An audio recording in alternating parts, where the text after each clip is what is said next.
Just like everything in life, there are positives of the iPad and there are a few flaws of it. We can all agree, however, that there are much more positives than negatives to the iPad due to the fact that there are much more techniques available for learning.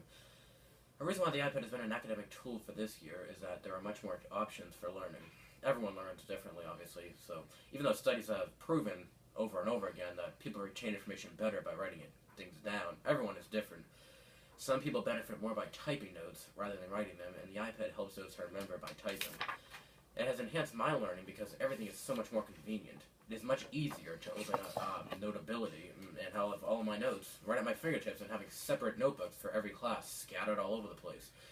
Overall, the iPad is beneficial because when I write stuff down, I miss a lot because I'm a slow writer, but by typing my notes, I'm able to copy down everything the teacher says that is important. When I study, I write it down again on a piece of paper, obviously to remember it, but in class, it's better to type just so I get everything down. And that's another reason why it's so beneficial.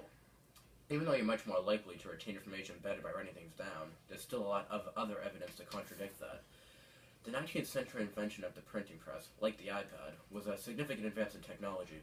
As a result of the invention, books and other writing pieces instantly became cheaper to buy because the books were cheaper to put together, which makes sense. This caused much more books to be bought and sold because more people could afford them.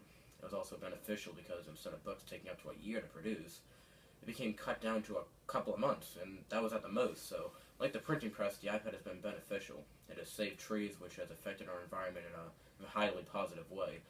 A drawback of the printing press is that it can be more expensive. While it usually saves money, it can also be more costly in the case that a plate or film needs to be produced. This is how the iPad has been beneficial to all of us this school year.